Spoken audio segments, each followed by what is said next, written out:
From WXCI 91.7 Danbury, this is The Public Reading Club, a radio program dedicated to discussions about books, writing, reading with writers and book people. Your host is Matt Caputo.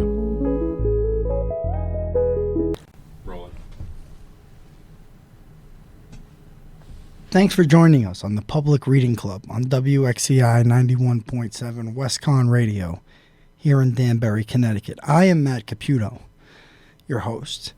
Tagging along today is our engineer, Patrick Frenette. He's always here, doesn't always speak.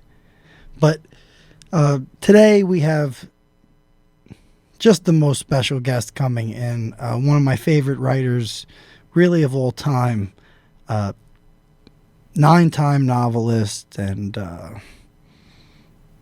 TV writer and producer on Law and Order and Blue Bloods, and just prolific scribe in every way you can imagine. Peter Blauner is our guest today, and I really enjoyed speaking with him, and some of the stuff he said about writing and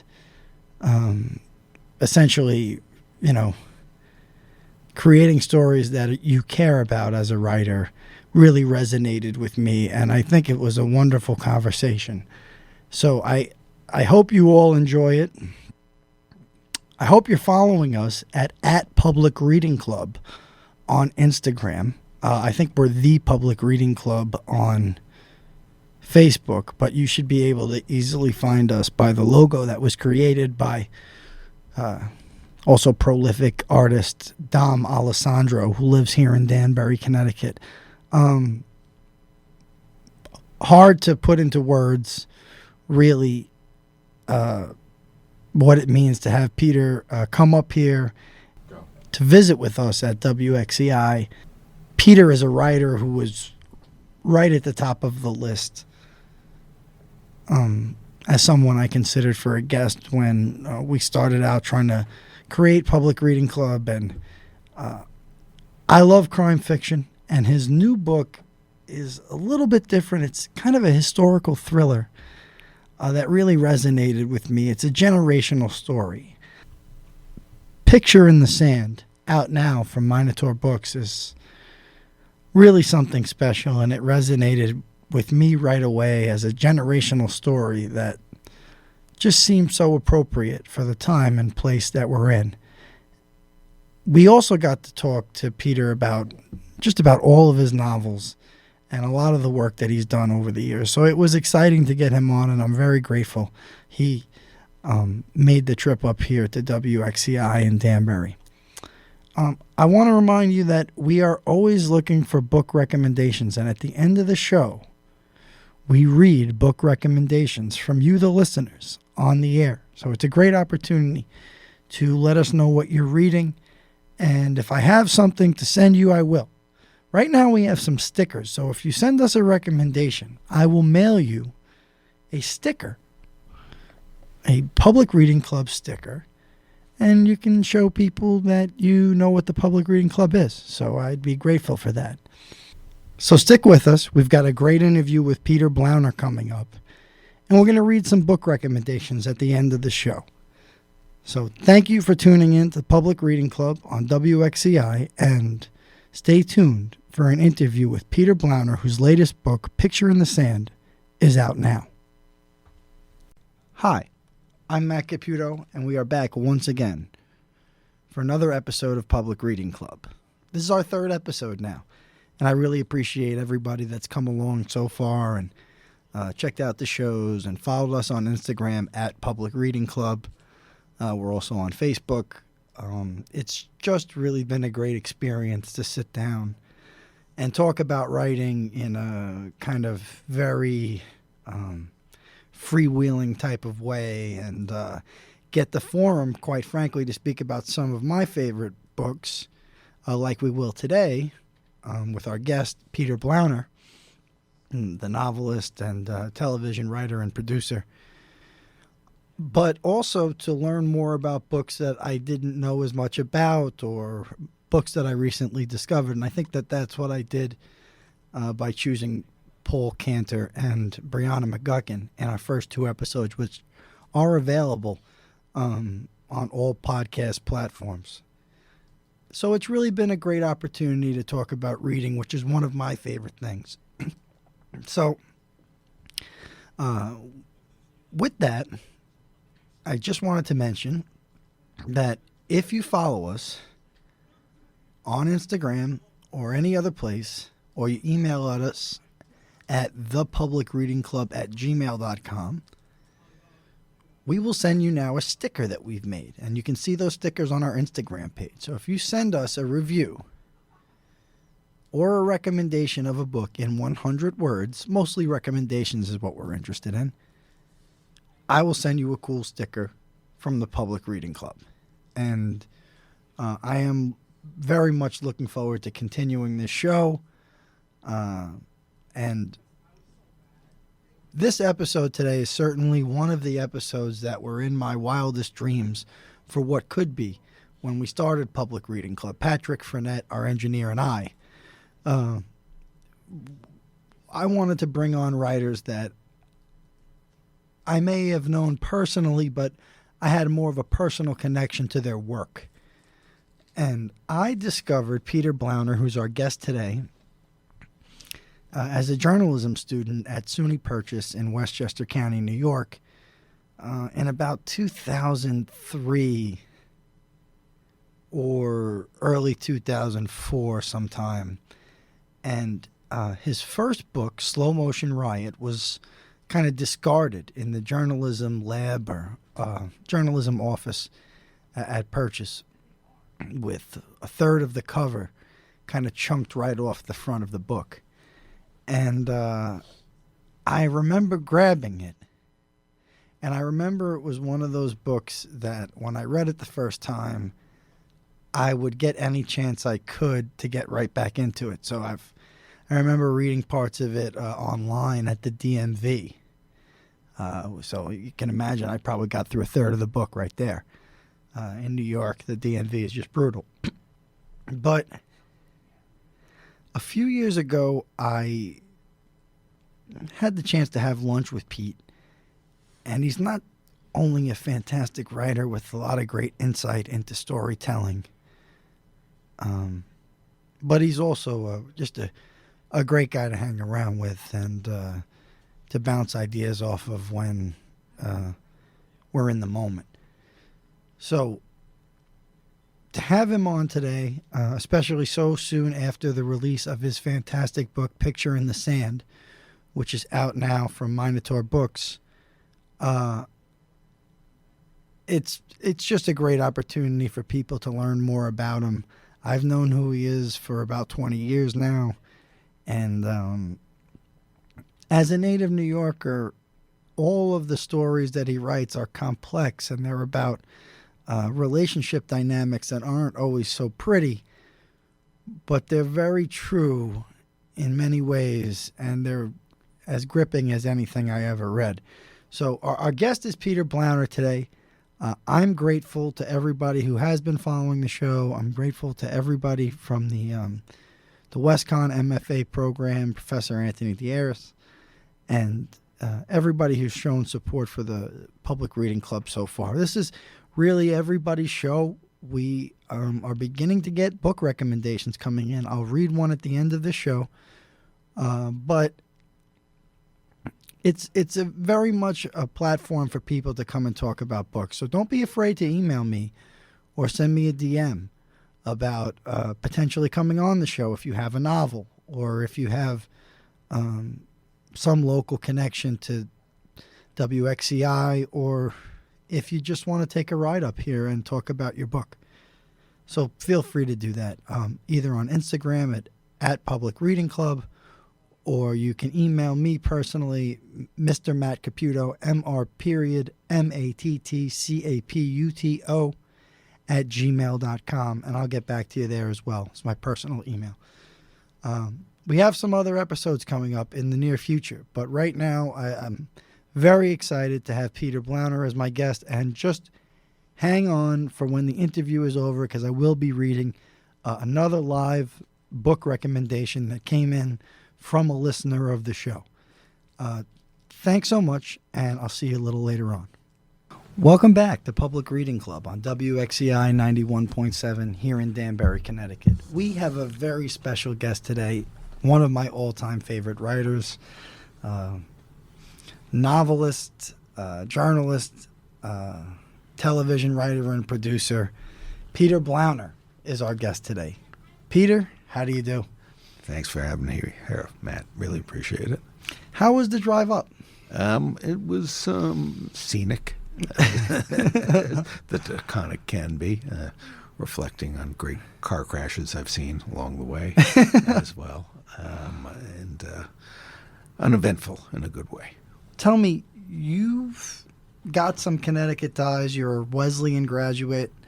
Later on, you're a reporter for the Norwich Bulletin. Right. What do you remember about your time living up here, your experience up here? How'd you choose Wesleyan? I think I chose Wesleyan because it had a good writing program. And ultimately, I became good friends with a professor named Kit Reed, who became kind of my mentor and then my longtime friend after college as well. And while I was at Wesleyan, I decided that I was learning more from real life than I was from the classroom. I had spent a summer working for one of my journalistic heroes, Pete Hamill, in New York City. How old were you? I was 19 years old Wow. at the time, and he taught me the three things that I really needed to learn about writing within the first time I had lunch with him. He said, if you have an experience and you think there's any chance you're going to write about it, write down every detail about the experience, whether you think it's interesting or not, or whether you see the point of it or not, because when you write about it 6 months or 6 years later, that detail will emerge as the most important thing. And if you don't write it down within 24 hours, you won't remember it. Second thing he taught me was always ask the hardest question you can think of. You may want to make it the last question because the response may be, get the hell out of my office, and frequently it is. But more often, it's the beginning of a more honest conversation. And the third thing he taught me was always read people who are better than you. And there's a corollary to that. When I was researching the book, we were going to talk about Picture in the Sand. I spent a lot of time in Egypt. And I met the Nobel-winning novelist Naguib Mahfouz. And he said, I've learned more from the near great than I have from the great. And that makes a lot of sense. Like somebody who's like a total genius, like Shakespeare, I don't know how he did it. But if you read Raymond Chandler or Dashiell Hammett or somebody like that, you can sort of see, I understand how he got from A to B to C. In some way, whereas Shakespeare went from A to J, and I don't really understand the logic of how. But you were asking me also about working for the newspaper in Norwich, Connecticut. The Bulletin. The Bulletin. And that was just a great hands-on experience. I started off writing obituaries, then I did some planning board stuff, and got to work out at the Uncasville Bureau and the New London Bureau and the Basra Bureau, and this is long before there were casinos up there, so it was really a chance to put some hair on my chest. Were you doing any crime reporting back then at all, or? Yeah, a bit. But that much more came later when I came back to New York. You're on your 9th novel now. Yeah. But you were very much an accomplished journalist prior to that. Was that what you initially set out to do? I became a journalist because I wanted to be a novelist, specifically. And while I was at Wesleyan, I thought, I'm just some dumb kid. I don't know anything about how the real world works. So how am I going to write stories? How am I going to write stories that people relate to? How am I going to write anything resembling the great John Steinbeck books that I read growing up? So I went to the library one day, and I took a bunch of books down off the shelf, and I flipped to the back of each book to see what the author did for a living before they became a novelist. And the common denominator was newspaper person, magazine writer, journalist of some kind. I said, well, that's good enough for me. So that's how I paid the rent until I got my first novel published. speaking of magazine writing, the piece that's really most impressive in my mind was the one that you wrote about hardcore music for New York Magazine. Can you tell us? The skinheads, yeah. Yeah, what stands out in your mind about reporting on that? The idea of that piece came from an editor for New York Magazine where I worked, saying, there was this movie, Saturday Night Fever, and it was based on a New York magazine story written in the 1970s. And an editor named Peter Herbst came to me in 1985, and he said, I just was in a restaurant, and I saw this kid walk in with a mohawk with his two parents looking horrified. He said, can we write Saturday Night Fever for this generation, for those parents and for that kid? And I went back and I read the article that Saturday Night Fever was based on, and it was completely made up. It was basically a work of fiction. Really? Yeah, published as a nonfiction piece. I think the writer, Nick Cohn, who's a very good writer, he's an English music writer, admits that now, that the expression is he piped it. Were the people fake too? Yeah. Yeah. Yeah, completely. In fact, the language of the piece, if you read it now, is obviously English slang. It's London slang that's in the piece, and he's supposedly writing about Bay Ridge, Brooklyn. This is something that I didn't know. Yeah. And I love that movie. Yeah.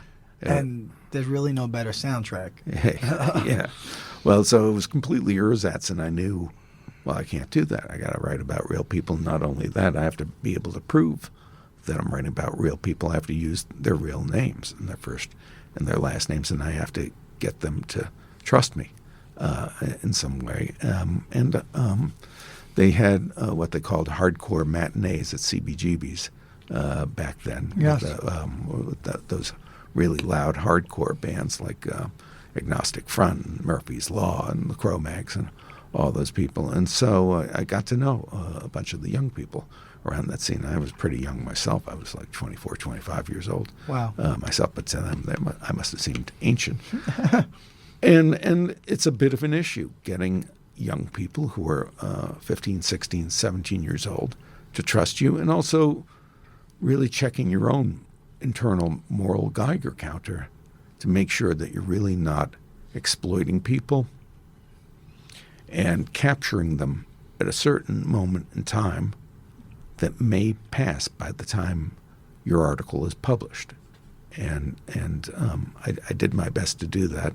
A lot of the people I wrote about in the article I've had contact with since then. Some of them were very angry.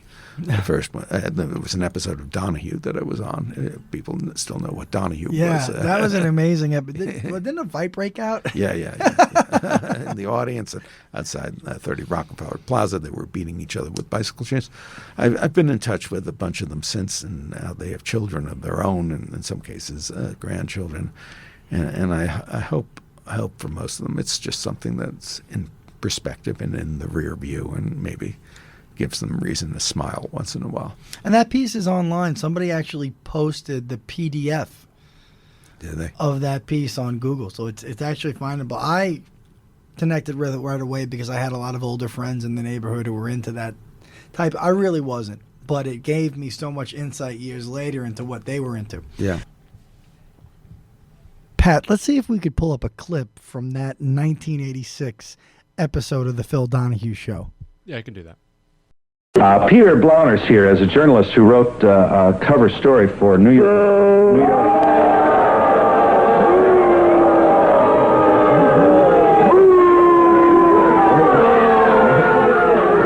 What troubles you about Peter's story?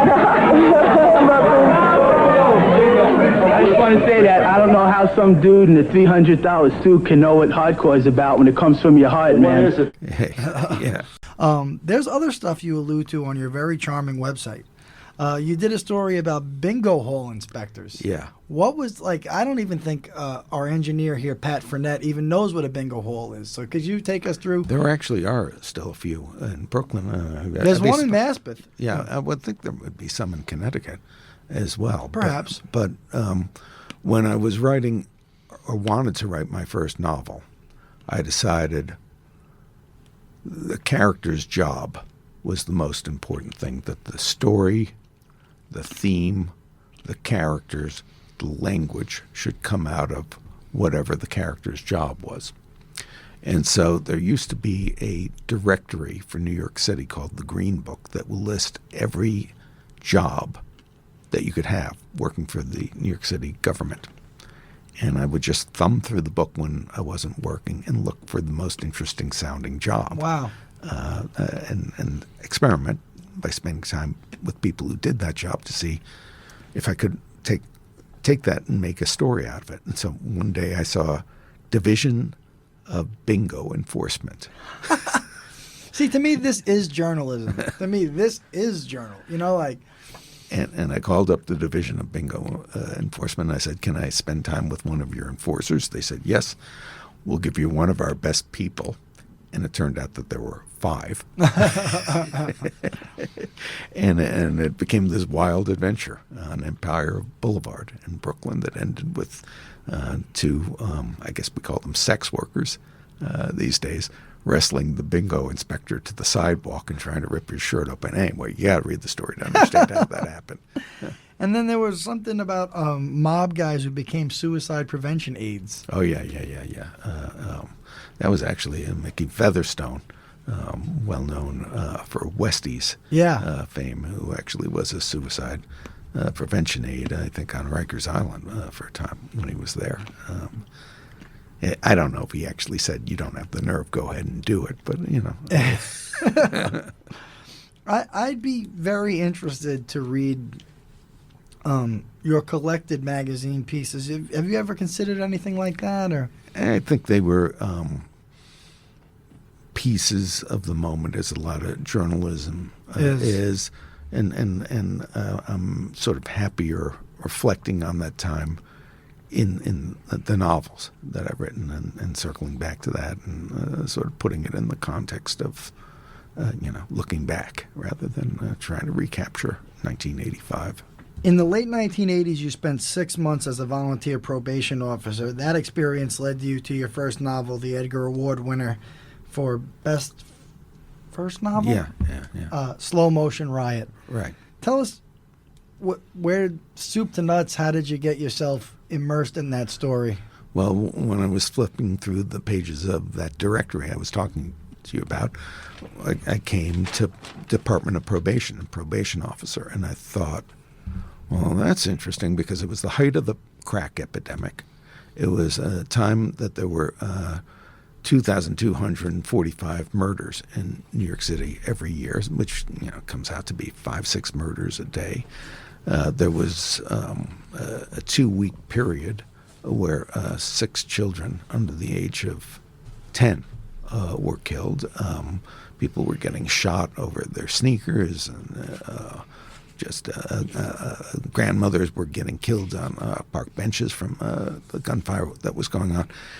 And I didn't want to write from the perspective of necessarily exclusively the drug dealer himself, because I figured somebody else was going to do that. And, rap music already was beginning to address that. And I didn't want to just write from the point of view of the horrified member of the bourgeoisie. I thought, well, who's someone who's kind of in between, who has kind of an eye on both worlds? And the probation officer, that was an interesting perspective because it's someone who's both half a cop and half a social worker.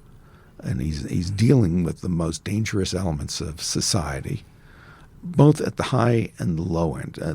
Some of his clients were street kids caught up in the world of crack and guns and explosive violence, but also some of the clients were white-collar criminals who were having a destructive effect on the economy already. And I thought, well, one person is dealing with all these people and is a divided soul himself, almost has a Dr. Jekyll and Mr. Hyde relationship to his clients. I thought, well, let me delve into that world, become a method actor.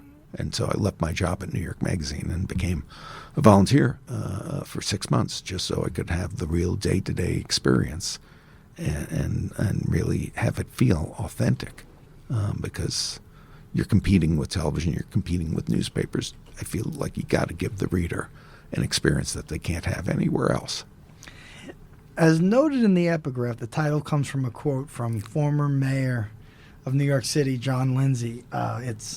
There's two quotes there, but the one that always sticks with me is by John V. Lindsay, and it's, "What crime and poverty have created is a riot in slow motion." Yeah. I always wanted to ask you why you included that. I know it's the title of the book, but what struck you about that sentence there? Then it's as true today as it was when I wrote the book, which was 1988 and 89.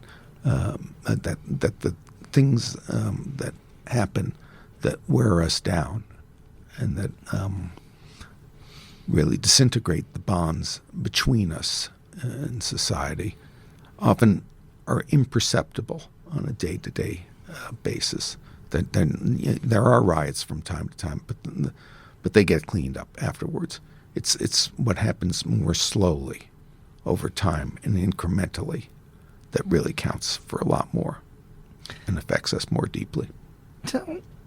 Tell us a little bit about the process of writing Slow Motion Riot as much as you remember. Where were you living? Were you in Brooklyn? I was living on the Upper West Side, and I very much took Pete Hamill's words about writing down every single thing that happens as quickly as possible to heart. And I was living with the woman who became my wife. At the time, we weren't married then. And I would get up at 4:30 in the morning when I went out with the field, what was then called the Field Service Unit. They gave me access, and they gave me a bulletproof vest. They didn't give me a sidearm, righteously so. We would go out to the housing projects and tenements to visit the people who were on probation for often violent felonies to make sure that they were where they said they were going to be. And you go out that early because the night people have finally fallen into bed, and the people who are going to do mayhem during the day are catching up on their rest at 6 o'clock in the morning when you're knocking on their door. In that case, so you're really catching them, with their guard down and seeing what's really going on in their lives and getting an honest picture of what's going on. So were you pulling out a notebook and writing scenes while Yes. you were a probation officer? Yes, absolutely. There's a lot of stuff in the book that is word for word what I wrote down in those notebooks as it happened. I mean, it's not something that they would tell you to do in most MFA programs. But again, I came from the world of journalism, and it was almost like punk rock to me. I was just trying to capture a raw feeling. Right. And I knew that it was just a contemporary document that I was composing, but that was okay with me. I just wanted to capture that feeling and then just trust that the reader would connect to it, even if it was a reader in 1991 when the book came out, or a reader in 2023 looking at it later and somehow say, that's another time, but I recognize the emotions that people were having. And the one other thing that I would add is that the real genesis of the story that I told in the book, I only discovered once I was deep into the research, which was we were waiting in the van one morning to go into one of the housing projects, and I was talking to one of the female officers, and I think, given the context of the story, I think I need to actually say that this was a black woman, and she was very smart, very perceptive, and had been doing it for quite some time. And apropos of nothing in particular, she turned to me and she said, you start off this job with the best of intentions, and you really, really want to help people, and you really, really want to help them turn their lives around. And then it doesn't work, and you begin to hate them. And I thought, wow, that is something you would not hear in a Disney movie. I discovered this book probably when I was 20 or maybe just 21 years old, and I was attending SUNY Purchase, which is a very liberal arts college, and I remember feeling like the story was about the struggle between the idealists and the everyman of the city, kind of. Yeah, you know what I mean? absolutely, absolutely. And the people of the city who were kind of already hardened by it. You know, I almost felt like, you know, the main character. It's almost like he's one of those people that moves to New York City and decides that he doesn't like something about his street, so he's going to petition the local council or something like that. Well, yeah, but it was also to me about how do you hold on to the best part of yourself in the face of corrosive urban life, in the face of dire conditions. And that is the question that confronts not only the probation officer, but the street kids who he's trying to help, and you know, some of the people in between there. I remember at the time coming out of the subway and hearing Grandmaster Flash's The Message playing in my head over and over and over again, with the refrain of "Don't push me, I'm close to the edge. I'm trying not to lose my head," over and over and over again. And it was really out of that state of mind that the book it's a piece of emerged. timeless hip hop too, if you think about it. Yeah. Let me pull a snippet of that up real quick. Don't push me, cause I'm close to the edge. I'm trying not to lose my head. Just to move on a little bit then, after Slow Motion Riot, you did Casino Moon. Right, an Atlantic City book, yeah. And tell us about the roots of that, you know, and explain the story a little bit to, you know, people who might not be familiar. It's a little bit like The Sopranos before The Sopranos. The book came out in 1994, and originally it was supposed to be Heart of Darkness set in Atlantic City. It was I thought, I don't want to write another New York City book. I want to write about somebody who realizes a casino owner like a Donald Trump or a Steve Wynn has gone mad with power, and somebody from the corporation needs to be sent down the river to get him back under the control. Anti-Trump book. Yeah, that's sort of well, it's like, well, this was, again, it was the early 90s. Or you know, I imagined it being like the Martin Sheen character in Apocalypse Now or something like that. Instead, the book turned into something very different. Often you begin a book with one idea and absolute certainty, and that's definitely what happened with the new book, Picture in the Sand. And then as you get into it, the characters tell you, oh, I'm not the one to tell this story. This guy who was on the periphery, he's the one who's got the story. So it actually became about the son of a local mob guy who looks at these shiny corporate casinos and thinks, how can I move from this grubby, marginal world into a more glamorous, promising future? And he sees his route in the world of heavyweight boxing and those bouts that Mike Tyson used to have at the casinos back in the day. And so he stakes his future on his relationship with a fighter and also with a female mud wrestler, because then we have to have some local color in the book. It was the mud wrestling really an Atlantic City thing? Well, I think it was an invention. It was a humanity thing.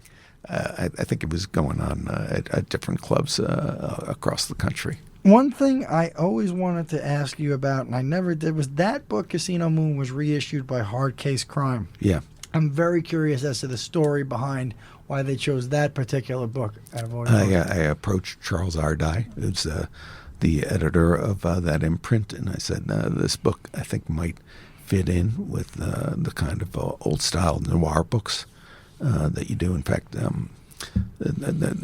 the screenplay adaptation of Casino Moon was written by me and a guy named James B. Harris, who had been Stanley Kubrick's producing partner back when Stanley Kubrick was making noirs. And Charles ultimately read the book. He agreed, even though it's from a later period than a lot of the 1940s, 50s, 60s books that Hard Case does. And even though it's a bit longer than a lot of Hard Case titles, and that's how it ended up getting republished by them with a beautiful cover.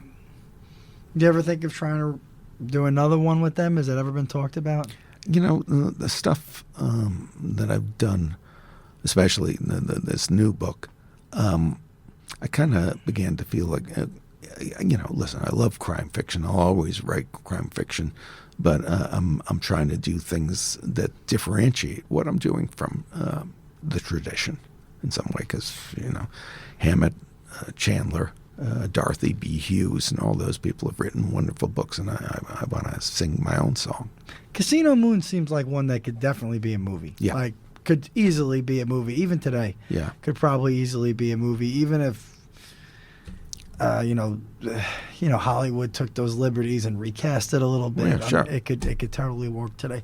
Tell me a little bit about one book that I haven't really read since the early 2000s is The Intruder, and I didn't really. Was it really inspired by the mole people and all that? Like, what inspired that? There was a community of people living underneath Riverside Park in Manhattan, who were referred to sometimes by themselves as the mole people. And I actually did go into those tunnels as part of the research for the book and spend time down there, and did get a cast iron skillet thrown at my head and a brick thrown at my head because I wasn't necessarily welcomed and embraced by the community. And again, that was a heavily researched project. It began one morning in, I think it was 1993. Yeah, that has to be right. Where I was pushing my 1-year-old son in a stroller up Broadway. And a homeless guy came out of a doorway, walked right up to me, cocked back his fist, and said, "Call the police on me now," and brought his fist very close to my face. Yeah, I'm so cursed. I'm not sure if we can curse on the show right now. But no cursing. I was so angry that the idea flashed into my head to put my hands around his throat. But I was with my 1-year-old son. Right. So I kept my hands on the handles of the stroller, and I pushed my way up the block. And halfway up the block, I thought, that anger that I'm feeling, that's half a story. That's half a story.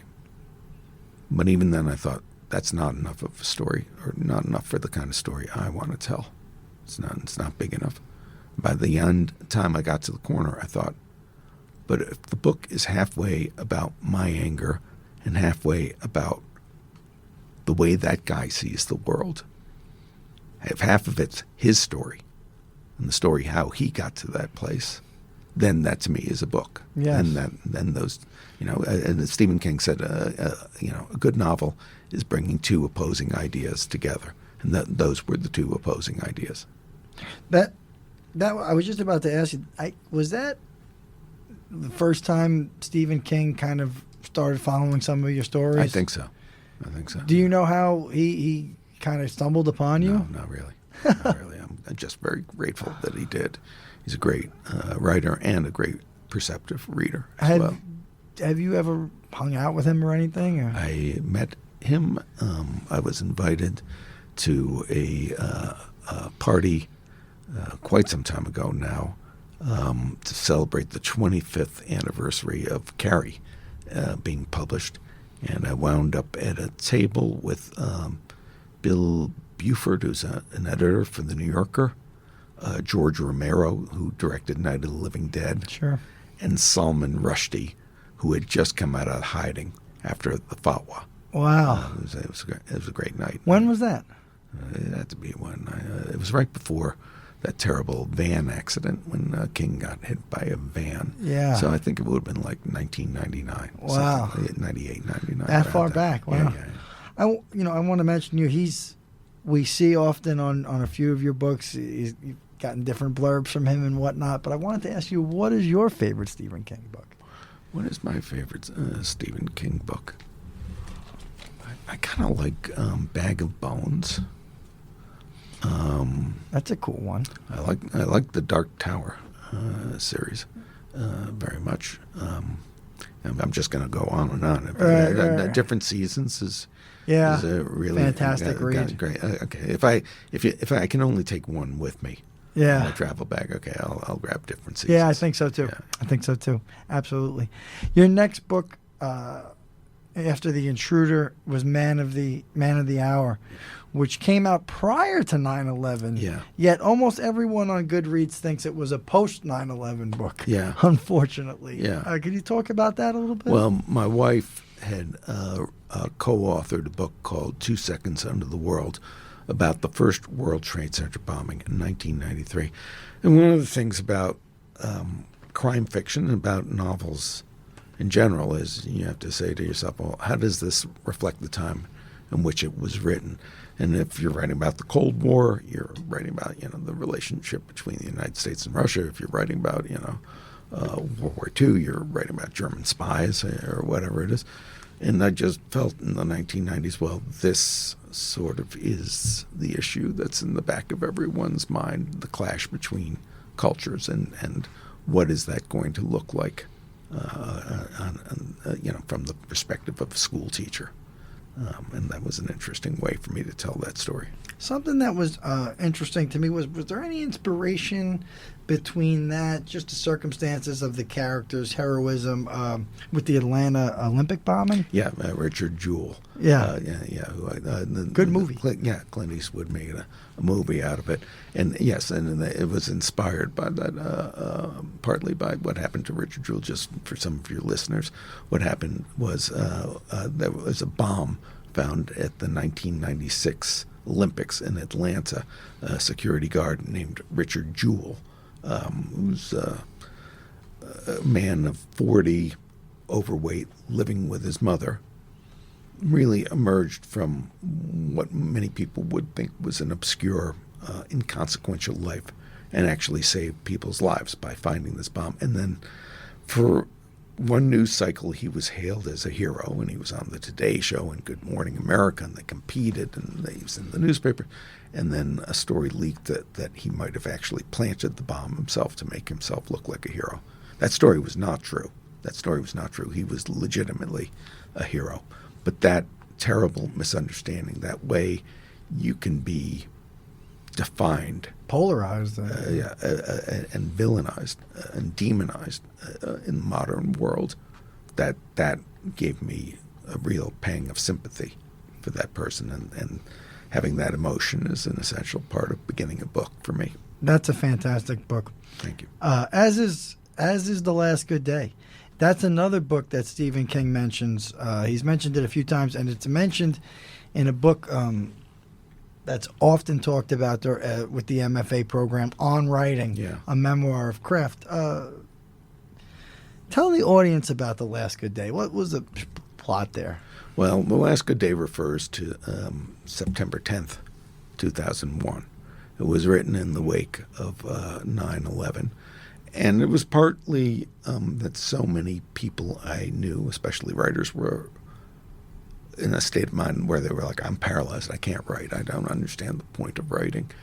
And I thought, no, I feel the opposite way. If part of my job as a writer is to capture the spirit of the times, then the time is right now to sit down and capture that on the page at the moment. And so it's a story. It's the only suburban book that I wrote, but it's about how ordinary people live their lives on September 12th, September 13th, and all the days that came afterwards, and how we survived that period of paralyzing fear. I believe the Riverside, New York. Yeah, right? Made up town. Yeah. And what was the inspiration for that town? Ossining, where my wife is from. Ossining. Where Sing Sing prison is. Oh, yeah, sure. Yeah, Sing Sing, New York. And also where there's a large, sort of John Cheever-esque suburban community as you move up the hill. In 2006, Slipping into Darkness became your last book for 11 years. Yeah. Talk a little bit about Slipping into Darkness. Slipping into Darkness is a book about a young man who goes into prison when he's 17 years old and gets out when he's 37 years old for a crime that he very well may not have committed. And it's about his relationship with the police officer who put him into prison for those 20 years and is not willing to admit that he made a terrible mistake. And it's about what happens when there's a murder that's very much like the one the young man was put away for in 1983, and there's another murder in 2003, and the cop is convinced that this young man committed both murders and just won't let go of that conviction. So it's a murder mystery. There is sort of like this detail that begins the book that a corpse is dug up from 1983, and there's evidence that just can't possibly be true that connects the victim with someone who was dead before they were murdered. And it's more about growing up and missing part of your life, and this Rip Van Winkle experience of going away when you're 17 years old and getting out when you're 30, a man of 37, and never having had a girlfriend, never having held a cell phone, never having had a cup of coffee at Starbucks. And how do you begin your life again in middle age? It's got a lot of classic novel elements, but the one of the main characters is slowly going blind. Where did that idea come from? Frankly, it came from my neighbor, Jim Kniffel, who's a writer himself, who had retinitis pigmentosa, which is a terrible disease that causes your vision to gradually narrow down to a pinpoint. It's the opposite of macular degeneration. And obviously I felt great sympathy. Some type of choroideremia or something.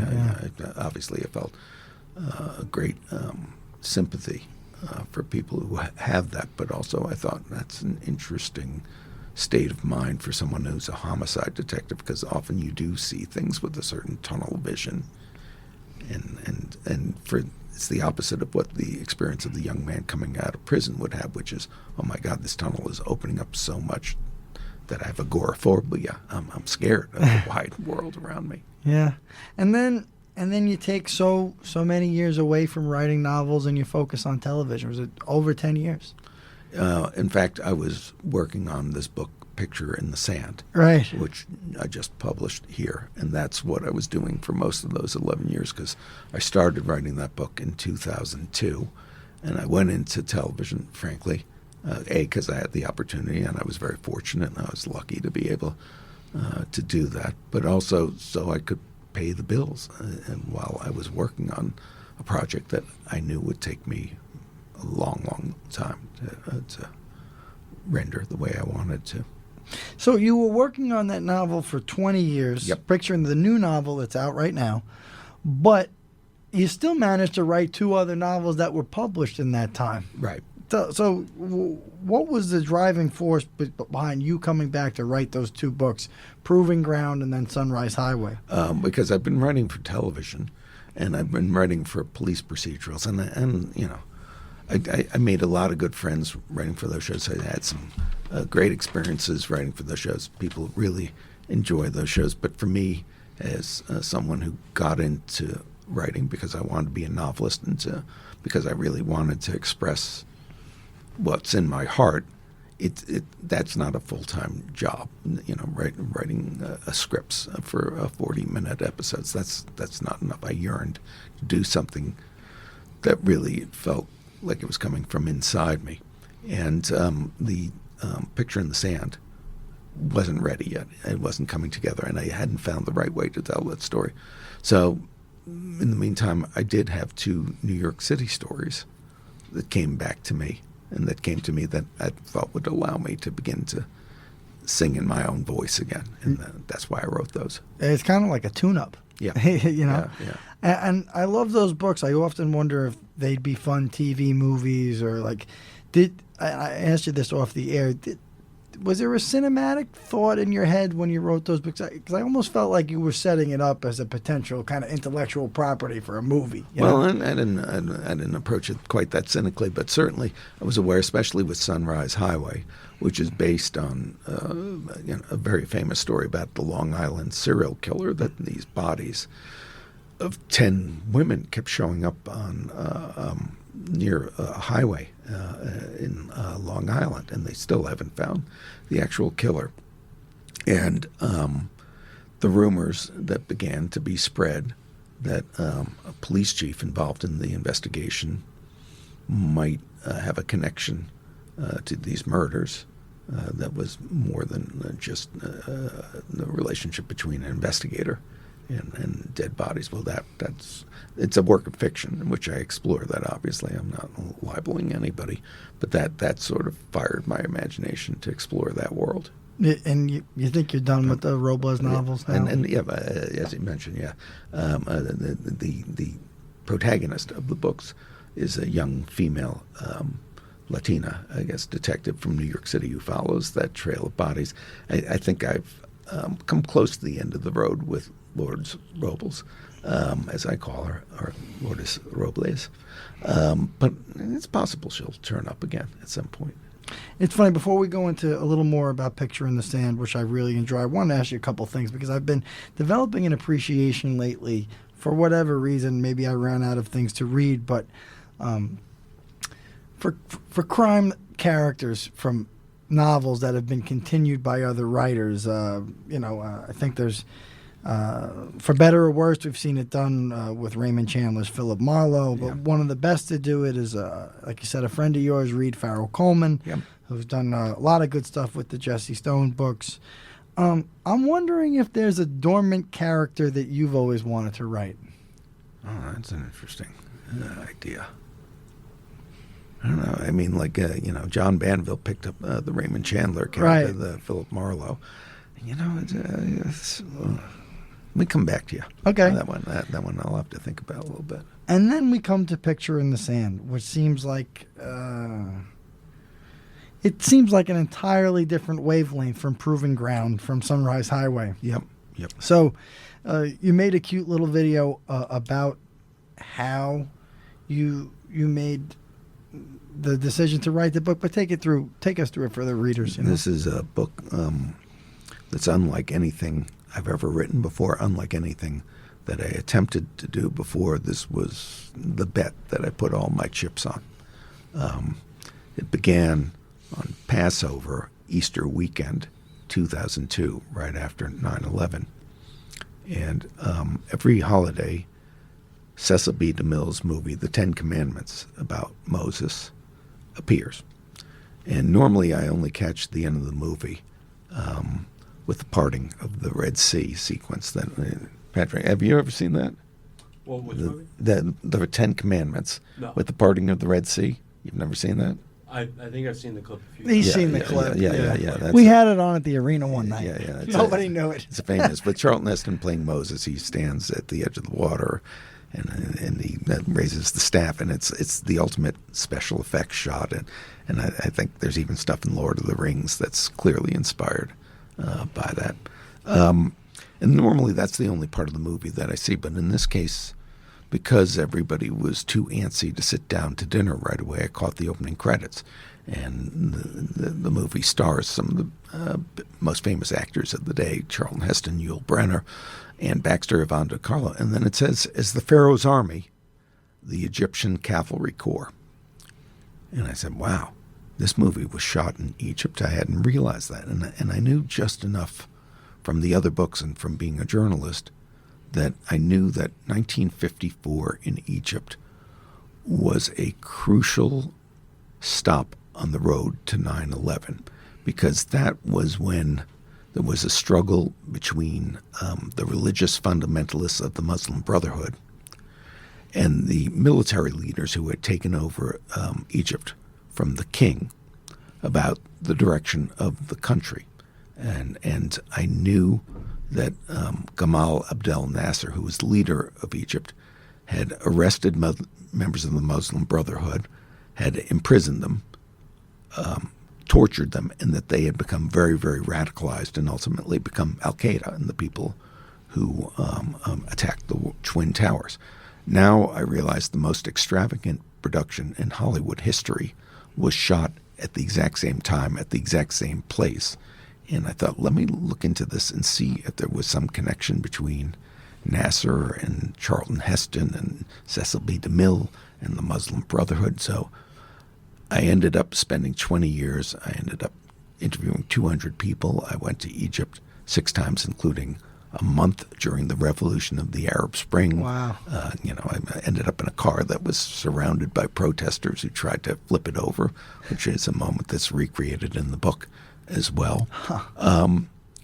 And I was not satisfied with the way the story was being told for most of this 20 years. I knew that I had a story that I believe was powerful, that I really wanted to share with people, told from the point of view of a young Egyptian movie fan who thinks he's gotten his dream job working for Cecil B. DeMille and thinks it's going to be his route out of Egypt to achieve the American dream, change his name from Ali Hassan to Al Harrison, move to Pasadena, get the car, get the girl, and none of it quite works out that way. But the question was always in the back of my mind, why should people today care about what happened in 1954? Yes, there's the 9/11 connection, but even that is far back into the past. And it was during the pandemic when I couldn't do the kind of research that I've done on my other books. I couldn't go and be a probation officer. I couldn't go and visit the tunnels under Riverside Park. None of that was available. That I came back to this book that had been rejected by every major publisher in New York and some not very major ones. And I said, I'm not letting go of this dream. I'm going to finish this book, even if it means I have to publish it myself for 3 people. I'm that determined. But I had an idea of how to tell the story differently. And I imagined Ali, the main character that I described, telling this story as an old man in contemporary Brooklyn, New York, and telling it to his grandson as a cautionary tale, because the grandson has run off to Syria to fight in a holy war instead of going to college, and is about to make some of the same mistakes that his grandfather made. And now this story, which has been a long-held family secret, is an essential thing for the grandfather to share with the grandson. So much of the book is an intergenerational story of grandfather and grandson finally getting to know each other through the sharing of the story. It's really a beautiful story, even from the very beginning. It's gripping, and there's action there, and there's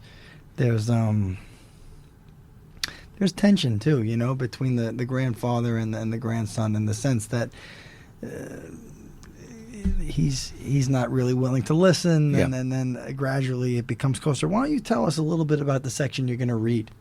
I'm going to read something from the very beginning of the book. I'm going to skip to the second of the 2 emails that begin the book. The very first thing that you read in the book is an email from the grandson where he tells his mother, I know you had all these dreams for me, going to an Ivy League college, and you thought I was going to chase the American dream like my father and my grandfather wanted to, and I've decided that I want to devote myself to a higher purpose. I want to leave America where I feel I'm not wanted. I want to go off and fight in a holy war.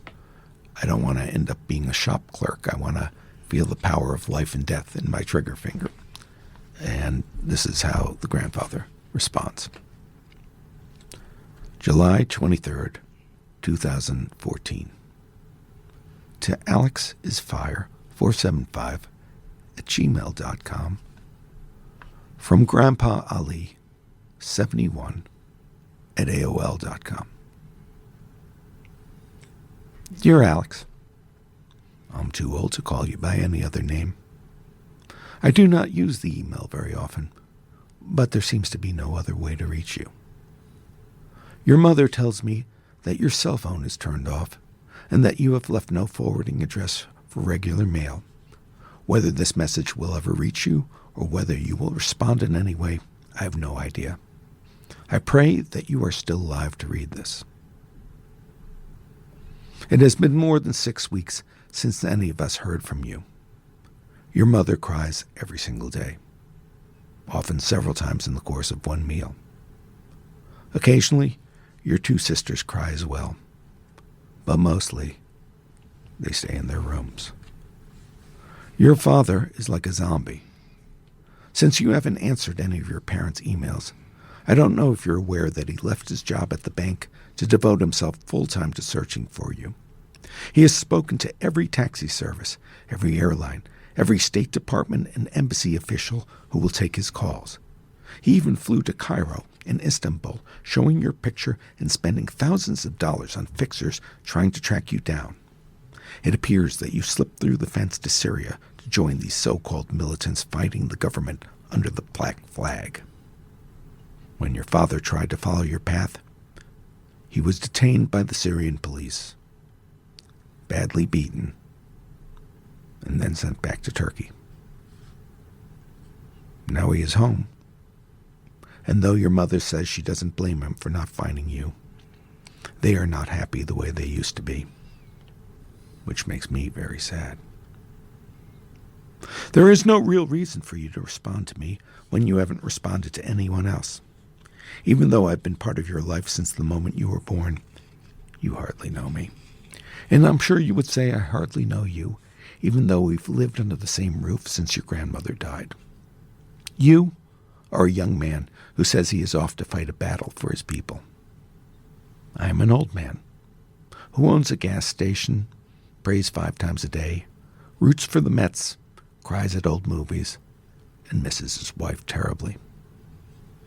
You have always played the dutiful, polite grandson. You have smiled at my tiresome jokes, pulled the chair out for me at the dinner table, and covered me with a blanket when I fall asleep in front of the TV. You have shown me respect as the family elder. You have been patient and said the right things. But I know you have not been very much interested in me. And why should you be? Someone who has lived what seems to be such a dull, complacent life could understand nothing about the great, heroic struggle you have embarked upon. Except that one thing you said in your letter caught my attention. You say this journey you have embarked upon is your destiny. You believe something far back in the past, beyond your parents' comfortable lives, is calling out. I understand this better than you believe. Because when I was your age, I went on a similar journey, and very nearly did not come back. It's a story that I've never told you. In fact, I've told very little of it to anyone in the United States since I came here more than 40 years ago. Even your father, my only child, knows just the broad outlines because I have always cut him off from asking too many questions. I wanted him to be an American, bright-eyed and hopeful, proud of me as his father, and knowing as little as possible about the past. Because the truth is, your boring grandfather, Ali Hassan, the gas station owner with his leathery skin and his old man cologne, spent many years in prison for being a violent criminal and lost his left eye in the process. I've always been strict about keeping the secret, but after your grandmother died, I found myself starting to write things down. Why? I wasn't sure at first. But when I was a young man, I was a kind of writer. Or at least I aspired to be. So I began to write my life story. Not because I believed anyone would ever publish it, but because I recognized something of my own restlessness in you. So I wanted you to know me, to know that I had this life. For a while, I thought I might not show it to you, at least not while I was still alive. But now, I feel more urgency. I don't know if you will have the time or the inclination to read what I have attached here, if God sees fit to have it reach you. But I hope you will, because I know how this movie ends. Yours, with love and compassion, Grandpa. What I wanted to ask you about that is, in creating these characters for Picture in the Sand, creating them as individuals, making them real to you as the writer, what went into that? Time.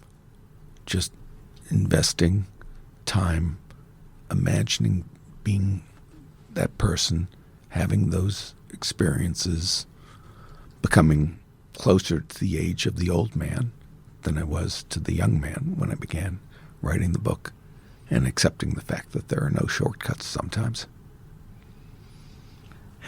How much of the relationship you have with your sons went into this? I don't think very much. Neither of them, as far as I know, is talking about going to Syria. No, but anytime soon. They're more into MMA. That's the battle that they're up to. I was doing a lot of driving when the book was first released, and I got to listen to the audio version of Picture in the Sand, read by Sean Rouhani. Yeah. It's really well done. I also feel like you convinced yourself as the writer that each of these characters had a distinct voice. Yeah. And how important is that in all the books you've done? And for even advice for other writers? Because I sometimes, here in the writing program, the MFA program here at Westcott, I come across a lot of students that sometimes they have good idea for a story, but then the dialogue kind of falls flat. Or they have a good idea for a character, but they can't quite develop it past the dialogue. How do you work on getting the voice distinct? Well, writing does come out of an oral tradition. Before there were printing presses, before there was, common language. One of the greatest works of literature existed in the Iliad. And it was a poem that was recited. So when I write something, if I have any integrity, I try and make time to read it out loud to myself. And if it sounds wrong, if it sounds fake, usually the problem is not with the individual sentence. It's with the whole idea underneath it. It's with the fact that you haven't really figured out your story or the right way to tell your story, and your tongue will trip you up, almost as if your unconscious is stopping you because you're not telling the truth. You know the biz as well as anybody else, and I wanted to ask you after listening to the audiobook, I'm asking because I don't know. How come all of your books aren't on audiobook? A lot of them are. I think, I started early enough, 1991, that the audiobook market wasn't as big a deal back then. And also the other tricky thing is I was alluding to before, it's hard to find one writer who can do a Jamaican patty salesman, who can do the Mexican lady selling a mango in the subway, who can do the waspy guy working on Wall Street, and that one actor, especially these days with people being so sensitive about these things, can capture all that. It's one thing for me to try and persuade you on the page that I'm an Egyptian grandfather talking to his Egyptian American grandson. If I tried to do that accent myself, it wouldn't be very good. I was lucky when we did the first event for this book at the Mysterious Bookstore in Lower Manhattan. That my friend Eric Bogosian read the part of the grandfather, and he did it beautifully, and he did it with an accent. I would never have the nerve to do that myself. You've got 9 books, dozens of episodes of TV shows. How close? We talked about this off the air, but we didn't talk about it. How close have these gone to, the movie stage? Because you have so many books, and we have so many writers even entering the program that think getting to that movie stage becomes easier. No, it actually becomes harder. I've had with the books, Slow Motion Ride was under option for 30 years and may well be under option again soon. The Intruder had Oscar-winning directors and screenwriters involved in adapting it, and never ended up in front of the cameras. Maybe someday Picture in the Sand could become a movie. I certainly had cinema very much in my mind as I was writing about, what happens to this young man, both on a movie set and in prison. And I could very much envision it as the kind of widescreen movie that I grew up watching in those great old movie theaters with the red velvet curtains.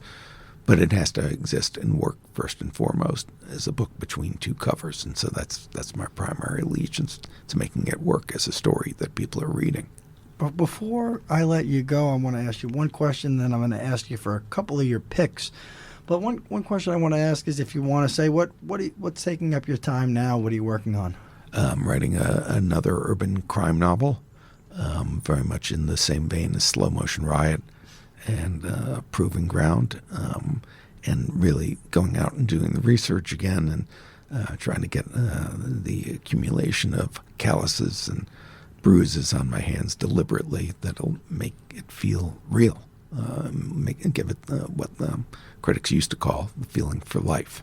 Because I think no matter what anybody says about, there's a market for young adults, there's a market for romantic literature, or whatever it is, I think people want to connect with the characters and feel that they're people they could know in their actual lives. So that's the real challenge. I lied. I have to ask you a follow-up. Is there any characters from all of your books that you'd love to Achilles, by the way. Yes, or Odysseus. That's a character I would like to continue. There you go. But I mean, a character from your books. See, I don't think everybody will know.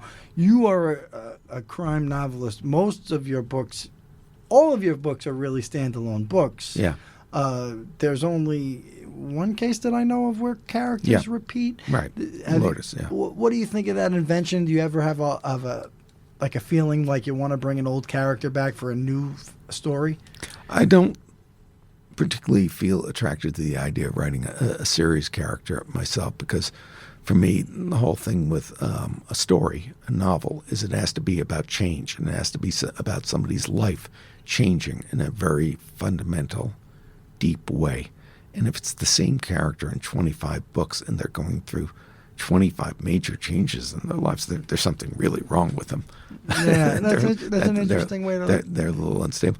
But I'm good with, okay, I'm telling a story about a bigger landscape. I'm talking about a neighborhood. I'm talking about a city. I'm talking about a place, and having people come back.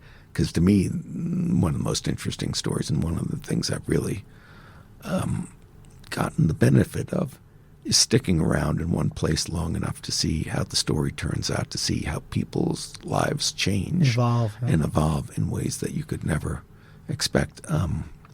He's passed now, so I think I can tell this story.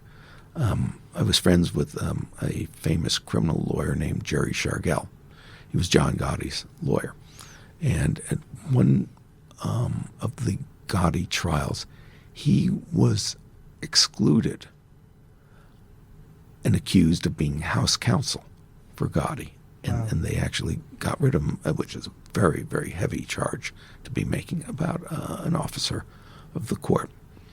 And a few years before he died, Jerry invited me to a luncheon where he was getting an award for Criminal Defense Lawyer of the Year.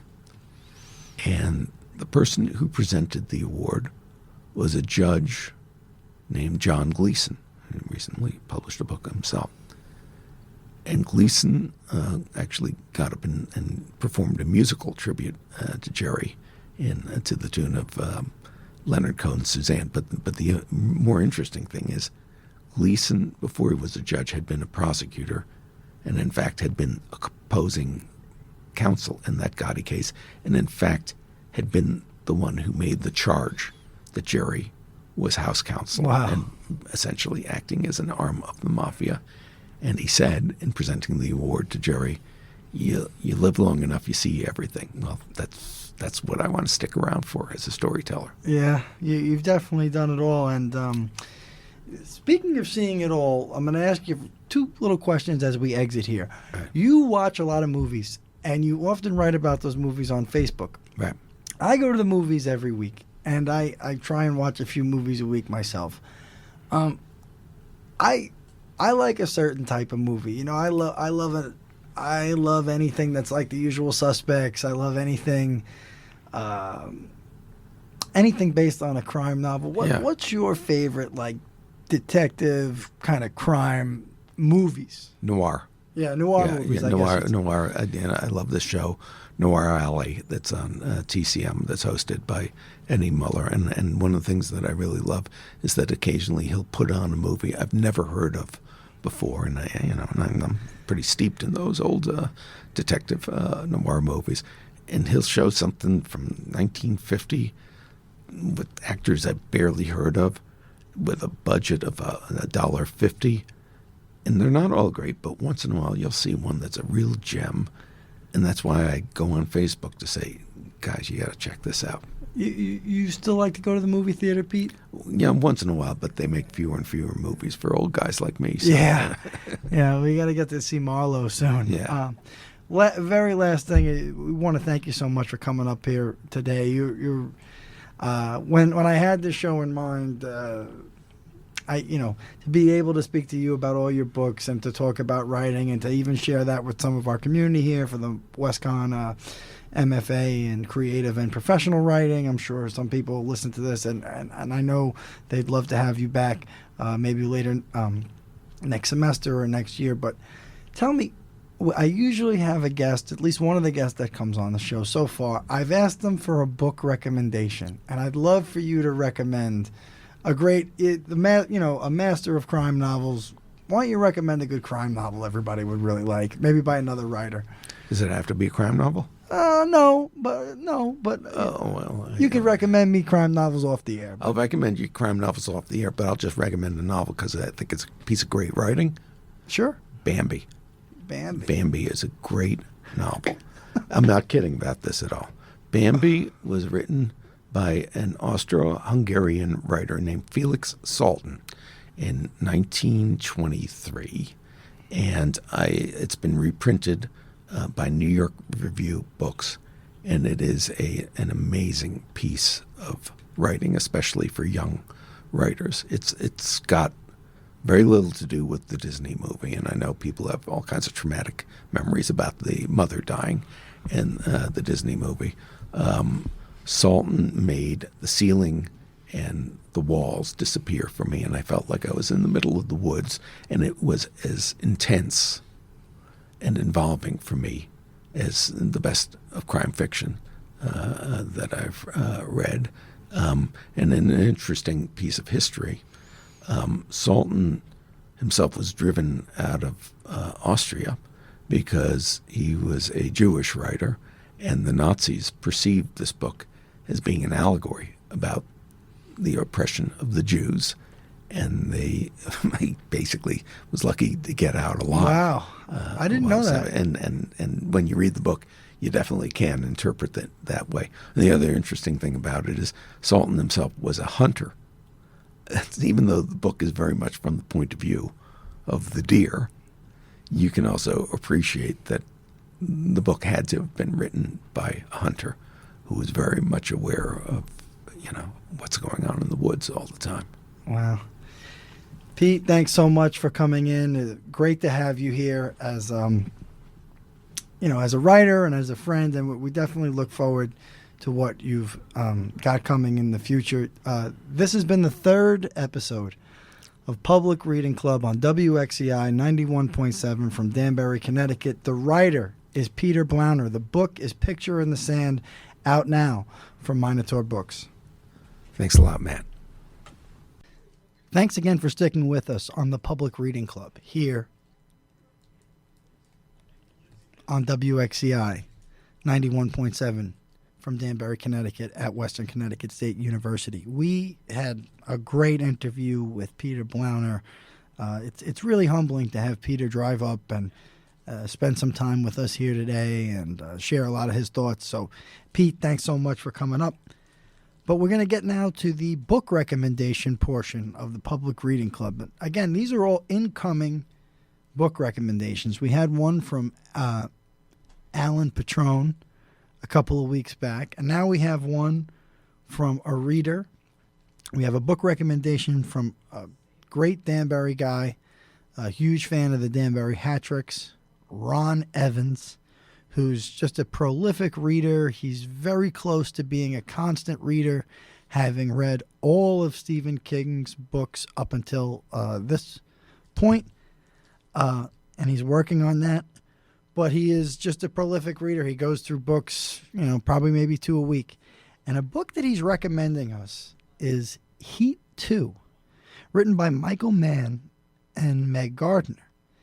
And this is a sequel. This is a novelization that is a sequel to the great movie Heat that starred Al Pacino, Robert De Niro, Val Kilmer, going back many years ago now. I wonder if that was a late 90s, I'm sure. But 1996. So the recommendation comes from Ron Evans for Heat 2. In 1996, the movie Heat was released. The movie has two actors in their prime, Al Pacino and Robert De Niro. It was one of the best movies to show in-depth character development and what makes them tick. In August 2022, Michael Mann continues the story from the movie. The book picks up right where the movie ended, so you can see Pacino's character, Hannah, chase after Val Kilmer's character, Chirulis. Spoiler alert. Neil McCauley, who's played by Robert De Niro, is shot by Hannah in the final scene of Heat. But that doesn't stop Michael Mann from showing McCauley in his prime with a prequel story. The storytelling in this book is excellent and continues to show the lives of the main characters from the film. If you are a fan of this movie, then I highly recommend reading the continuation. It's a prequel, 1988, and a sequel, 2000, all in one. The original Heat movie was based on events from 1995. It's crime fiction at its best. Hope this helps with the show. Ron. Ron Evans, thank you so much for sending us a recommendation here at the Public Reading Club. Ron is, just a very constant and steady reader. Tells me that he puts away a book every time he goes on a business trip. Just reading all the time. And we often talk about books on Friday and Saturday nights at the Danbury Hat-Tricks pro ice hockey games here in Danbury. Great local tradition. Incidentally, if you're interested in ice hockey and Danbury, cat's out the bag that our engineer Pat and I also host a weekly hockey show dedicated to Danbury hockey, and some of what you may have seen on the Crimes and Penalties documentary on Netflix about the Danbury Trashers. So some of that stuff comes up, but we keep people pretty up to date here on 91.7 WXCI from Western Connecticut State University. But I really appreciate Ron sending me book reviews. I wanted to make a show, and Pat wanted to help me, where the idea would be to give people who read, like Ron, a forum to talk about what he's reading and have it in a very unpretentious way. So I really love that this book recommendation is a sequel to an action movie, a crime movie from the 90s. I think it's great. It's a great way to show that novels are really cool types of, whatever you want to call it. It's a cool art form. It's a cool medium. It's a cool form of entertainment. To write a sequel to a crime movie from the 90s as a book, I think is very interesting. And if you're interested in film and movies, it might be that much more, it might be something that you want to look into. And I think it really could inspire some of the students here at Western Connecticut. This is a popular movie that the director and the writer just kind of decided to recreate another world to. So I think it's interesting when that happens. And I want to thank Ron for sending it in his recommendation. He often has had a few beers down at the rink, and we are deep in conversation about books when like a goal is scored or a fight breaks out during a hockey game. So it's really great to get a recommendation from him. And incidentally, if you want to send us recommendations, do it on Instagram. Do it via email. You can either email me personally, Mr. Matt Caputo @gmail.com, or you can send it to thepublicreadingclub@gmail.com. We check that email for recommendations all the time. But please, send us in something. Send us a friend of yours that published a book recently and there's something to talk about, because we want to hear from those people. Thanks again. This is Matt Caputo from Public Reading Club signing off from 91.7 WXCI, Danbury, Connecticut, WestCon Radio. See you again soon.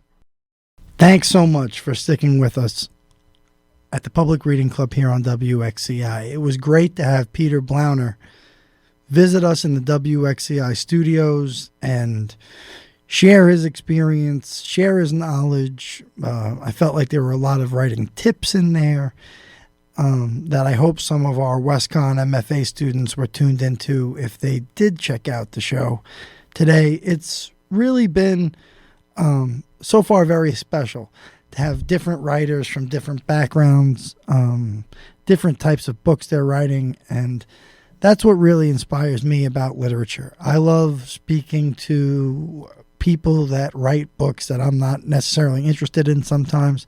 In this case, Peter Blauner's book is very interesting to me, captivating, so richly told, and so true that I think I'll appreciate it more and more as I get older. So it was really fun checking in with Peter. He's been not only a friend to me, but he's definitely been a friend to this show since we've started. And I'm looking forward to his next book, too, because he does have another project on the burner, and it'll be exciting to see what he comes up with, because one thing about him is that he's, as we spoke about earlier in the show, he's never writing the same character more than once. So it's a completely different story he's weaving every time he writes a novel. And that's, I think, just a testament to how rich his imagination is and how skilled he is as a writer in producing something from these very sometimes complex circumstances that he outlines in a novel. So it was great to have Peter on. And I look forward to having more guests on. We've definitely started to pick up a little in terms of people being interested in the show. I mean, it's crazy how we still have a low number of social media followers. Again, you can follow us at Public Reading Club on Instagram and also Public Reading Club on Facebook. The thing is, I think it's just we're creating a forum for the writers and the readers to just express to us what they're reading, what they're interested in right now, what they're excited about, and we want to hear about all of that. So if you just want to email, it's thepublicreadingclub@gmail.com. And I'm sorry for all the different iterations to identify us, but that's just the way of the world these days. It can't be all uniform. But please reach out to us at the Public Reading Club and, tell us what you're reading. So this is the point in the show where I read a couple of recommendations from some readers out there. And we're very lucky today to have seasoned reader Ron Evans sending us recommendations. Ron is right up to date with almost all of the Stephen King books. He'll do it this summer. He's tells me that, when he goes on business trips for work, he sometimes puts away an entire John Grisham novel in just a short little overnight kind of business trip. So Ron Evans, he's a guy that I know through the Danbury Hat Tricks games. And if you're interested in hockey at all, you can also tune into Hat Trick City, which will give you the update on everything going on with Danbury professional hockey with the Danbury Hat Tricks. And we go back and talk about the Danbury Trashers of Netflix fame. So if you want to watch the Netflix show, it's Netflix Untold Crimes and Penalties about the Danbury Trashers. And then you can start listening to Pat and I's weekly radio show called Hat Trick City. But right now we're talking books on a Public Reading Club on WXCI 91.7 here in Danbury, Connecticut. The recommendation coming from Ron Evans is a unique book. It's Heat 2, written by Michael Mann and Meg Gardner. And what it is, it's a sequel to the 1996 movie Heat, which starred Robert De Niro, Al Pacino, and Val Kilmer. written as a novel. So I'm going to go through that as quickly as I can. And that's a recommendation from Ron Evans, Danbury hockey superfan and nearly constant reader of the Stephen King variety. So thank you, Ron, for sending in this recommendation of Heat 2. Heat 2, Michael Mann and Meg Gardner. In 1996, the movie Heat was released. The movie has two actors in their prime, Al Pacino, who plays Hana, and Robert De Niro, who plays Macaulay. It was one of the best movies to show in-depth character development and what makes them tick. In August 2022, Michael Mann continues the story from the movie. The book picks up right where the movie ended, so you can see Pacino's character, Hana, chase after Val Kilmer's character, Chirulis. Spoiler alert, Neil Macaulay is shot by Hana in the final scene of Heat, but that doesn't stop Michael Mann from showing Macaulay in his prime with a prequel story. The storytelling in this book is excellent and continues to show the lives of the main characters in the film. If you're a fan of this movie, then I highly recommend reading the continuation of this story in Heat 2. It's a prequel, 1988, and sequel, 2000, all in one.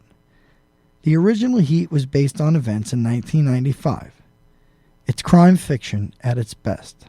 Ron Evans is a guy that I'd like to get on this show because he's really just a prolific reader and he knows so many books and he's very well versed in nonfiction. So I'm hoping to have an all Stephen King show at some point with Ron as kind of like my co-host, and we can discuss a lot of Stephen King stuff. We asked Peter Blauner about Stephen King earlier in the show, and it would be great to talk to some of our other guests about his impact on them, because I think it would be cool.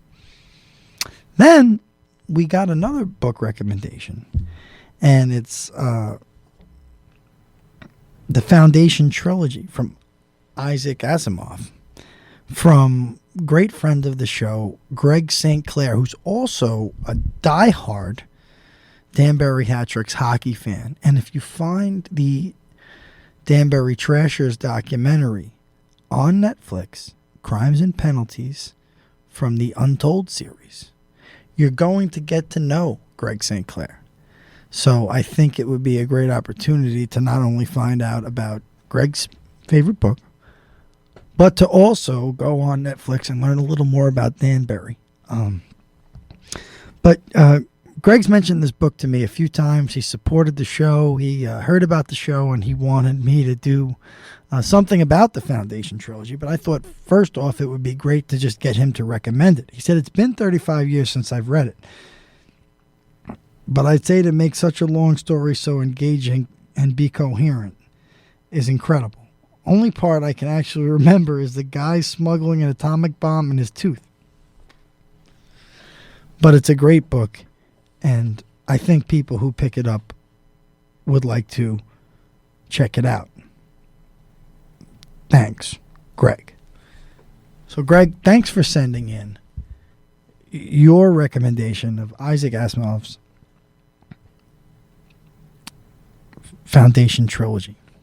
And I think that it's more of that type of stuff, just kind of the person on the street who has a book recommendation that I want to incorporate more. So if you want to DM us, if you want to, send us a long email, just send it to us at thepublicreadingclub@gmail.com. And we're going to get back to you. We're going to include you on the show, and we might even send you a gift if we have one laying around. We do have some books laying around right now, so if you want a copy of Most Dope, The Extraordinary Life of Mac Miller by Paul Cantor, who was our guest on our first episode, send us a book recommendation, and I'm going to get the books out this week. So thanks for tuning in to Public Reading Club. We will be back on the 19th. And we hope you enjoy what you heard today. If you did, drop us a line. Public Reading Club on Instagram. Public Reading Club on Facebook. And this has been the Public Reading Club from WXCI 91.7 in Danbury. The Public Reading Club is a production of WXCI 91.7 Danbury. hosted by Matt Caputo and produced by Pat Frenette and Matt Caputo.